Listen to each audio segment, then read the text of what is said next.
Assalamualaikum warahmatullahi wabarakatuh. Anak-anakku sekalian yang insya Allah disayang sama Allah, Alhamdulillah ya. Pada pagi hari ini kita bisa bertemu di online pembelajaran pendidikan agama Islam. Pertemuan pertama insya Allah akan membahas tentang mujahadah an-nafs atau kontrol diri.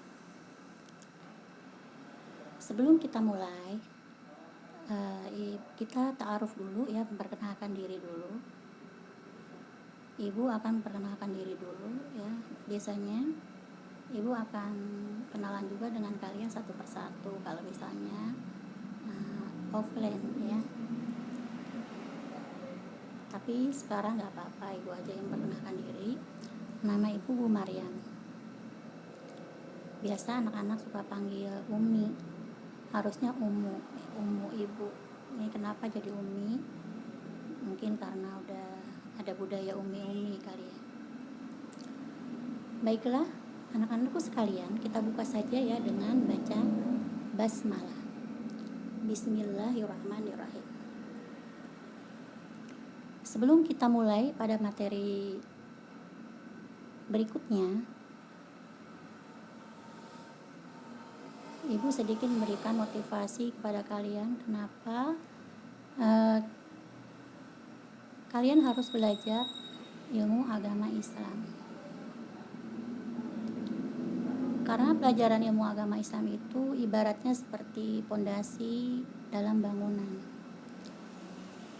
Kalau misalnya orang membangun suatu bangunan, itu yang diutamakan adalah pondasinya harus lebih kuat sehingga bangunannya pun akan lebih kuat.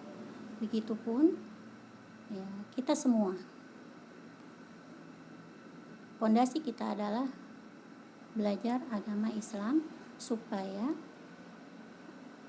hidup kita untuk selanjutnya lebih baik, lebih tertata sesuai dengan yang Allah inginkan. Karena dalam kehidupan di dunia ini kita ada misi yang lebih abadi ya, misi yang lebih panjang, yaitu untuk tujuan hidup di akhirat. Itulah mengapa kita semua harus belajar agama Islam supaya hidup kita semua lebih tertata dengan baik. Baiklah, untuk mujahadah an-nafs atau kontrol diri ini ya. Ini ayatnya adalah Quran surat Al-Anfal ayat 72. Kalian boleh membuka Al-Quran ya nak.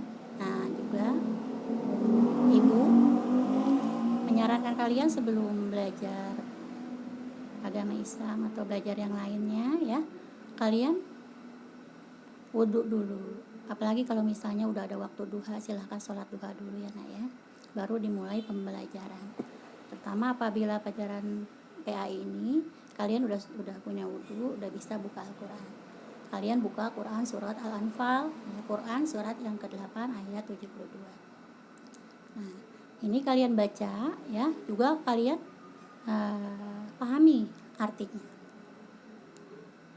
Nah, dalam surat Al-Anfal ayat 72 ini pesan mulia yang Allah sampaikan adalah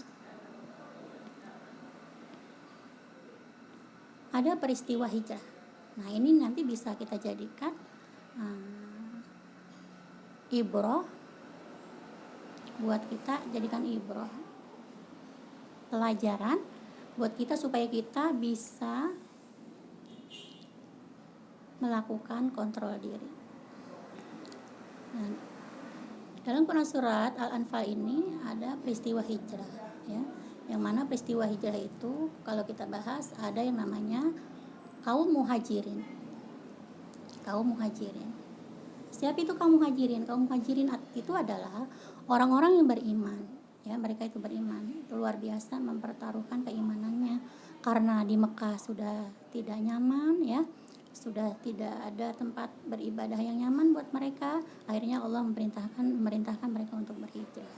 Makanya rata-rata orang yang hijrah itu adalah dari Mekah ke Madinah itu rata-rata orang yang beriman kepada Allah dan Rasulnya, dan mereka akhirnya pergi berhijrah. Nah, berhijrahnya mereka itu hanya membawa keimanan, ya. Harta benda mereka yang ada di Mekah tidak dibawa, hanya membawa keimanan, ya. Tujuannya untuk apa? Untuk berjuang, ya. Harta dan jiwa, ya. Untuk berjuang, harta dan jiwa, ya. Membawa keimanan, ya, juga berjuang untuk harta dan jiwa mereka. Nah, dalam peristiwa hijrah itu juga ada kaum Ansor Madinah, ya. Kaum Ansor itu siapa? Mereka Ansor dari Nasara, ya. Nasara itu artinya orang Nasar, orang-orang yang memberi pertolongan, ya. Memberi pertolongan. Apa yang mereka berikan? Yaitu memberikan tempat dan kediaman, artinya adalah penolong dan membantu. Terus yang ketiga, ada kaum muslimin yang belum berhijrah. Jadi mereka ya ketinggalan hijrah, ya, masih tetap di sana karena suatu hal, ya. Karena suatu hal yang menghalangi mereka. Mereka tidak dapat izin dari Tuhannya dan lain sebagainya, tidak bisa ikut hijrah. Terus yang selanjutnya, Muhajirin dan Ansor itu saling melindungi, hidup berdampingan, dan saling tolong menolong. Nah, ketika orang-orang mukmin yang di Mekah datang ke Madinah untuk berhijrah itu, orang-orang Madinah, namanya orang-orang Ansor itu, ya, menolong orang-orang yang hijrah itu seperti menolong dirinya sendiri. Jadi mereka saling tolong menolong, gitu, ya. Saling tolong menolong. Ketika mereka orang Madinah itu menolong orang Mekah, mereka seperti menolong dirinya sendiri. Nah, apa yang mereka lakukan di sana? Muhajirin Ansor itu kerjasama melakukan jihad dengan harta jiwanya atas dasar iman. Nah, gitu, ya. Nah, yang terakhir, Allah Maha melihat dan mengetahui yang dikerjakan hambanya. Nah, ini dalam hijrah ini contohnya mereka tolong menolong dalam keimanan itu ada seorang sahabat yang namanya Abdurrahman bin Auf. Abdurrahman bin Auf itu sebenarnya orang kaya, ya, orang kaya, tapi beliau meninggalkan hartanya ada di Mekah, pergi hijrah ke Madinah tanpa membawa apapun, hanya keimanan yang dibawa.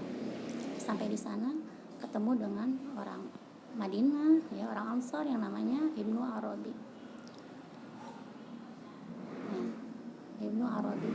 Nah, ketika ditanya oleh Ibnu Arabi itu, kamu mau aku tolong apa, kayak gitu, ya, mau harta atau rumah atau apa, bahkan istrinya diberikan, boleh pilih istriku yang paling cantik buat Anda.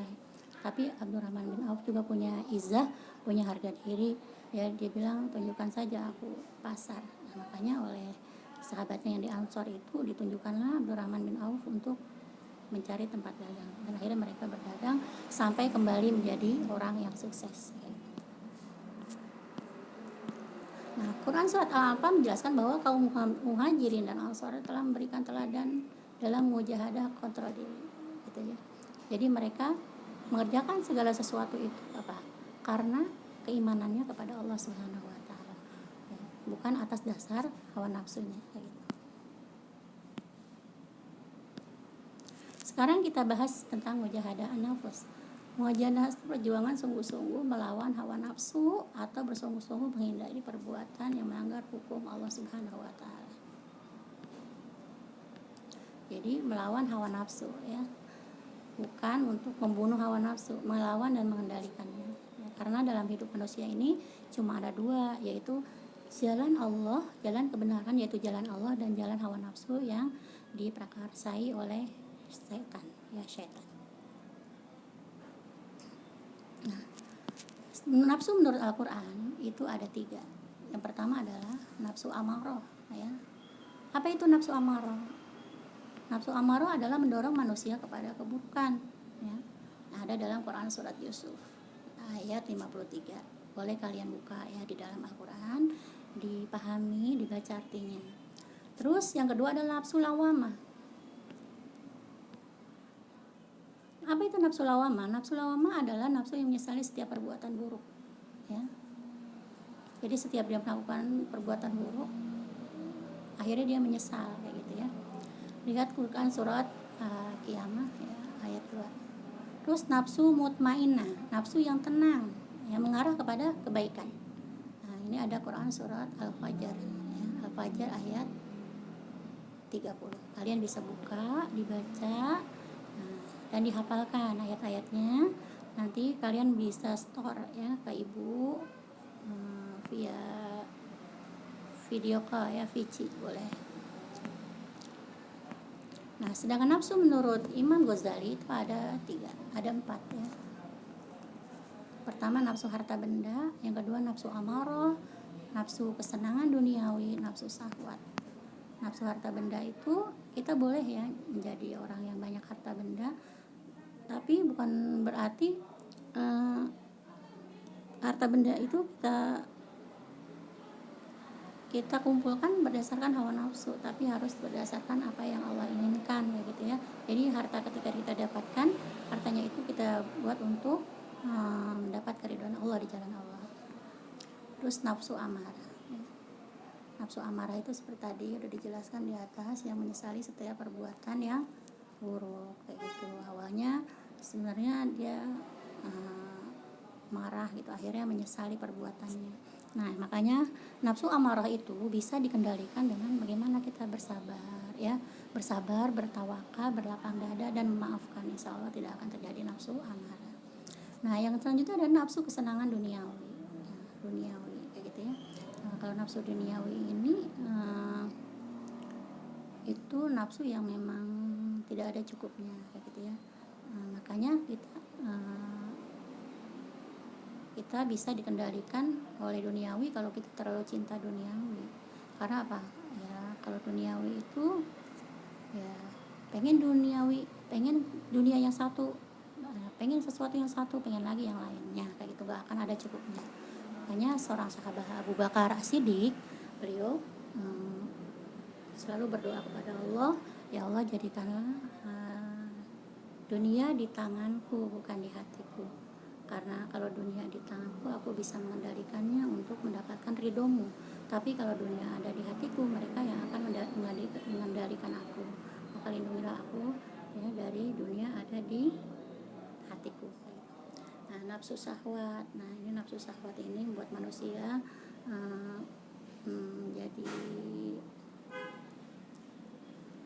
nafsu syahwat ini membuat manusia menyesal ya. Kalau mereka mengikuti nafsu syahwat ini, cenderung kepada mereka itu lebih menguasai materi ya, atau kedudukan ataupun apapun yang mereka sukai gitu, syahwat. Karena syahwat itu dikendalikan oleh hawa nafsu, oleh setan kayak gitu ya. Nah, bagaimana manfaat kontrol diri? Ya, manfaatnya adalah yang pertama, hati semakin bersih dan tenang. Ya, kalau kita kontrol diri, gitu, hati semakin bersih dan tenang, terus memperoleh kebahagiaan lahir dan batin, diberi kemudahan oleh Allah Subhanahu wa taala dalam mengerjakan amal soleh, dijauhkan dari sifat-sifat tercela, dicintai Allah ya, mendapatkan hidayah yang sempurna, mendapat ridho Allah ya Subhanahu wa taala. Nah, terus bagaimana cara menerapkan mujahadah an-nafs ya? Bagaimana cara kita menerapkan kontrol diri? Pertama dengan musuhi hawa nafsu. Jadi hawa nafsu itu kita musuhi. Kita musuhi hawa nafsu. Bagaimana caranya memusuhi hawa nafsu?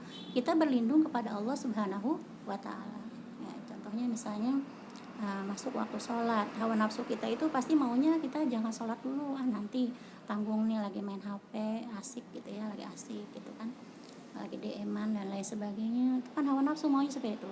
Nah, tapi kalau kita berlindung kepada Allah, kita cepat berdiri, lompat ya, seperti Rasulullah azan, lompat kayak gitu. Makanya kalau waktu sholat itu Rasulullah SAW itu ya pas azan, ketika azan langsung lompat. Nah, Siti Aisyah bilang seakan-akan beliau tidak kenal saya dan saya tidak kenal beliau kayak gitu. Sama-sama kalian waktu sholat datang azan, pegang HP, udah HP-nya diletakkan, taruh, cepat wudhu dan sholat. Nah, itu cara memusuhi hawa nafsu.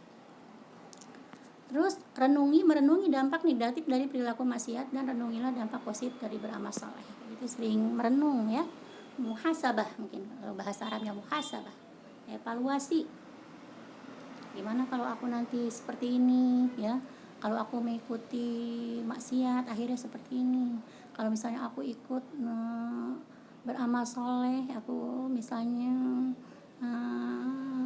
berbuat baik yang disukai Allah, nanti akan jadi begini. Seperti itu, harus sering direnungi.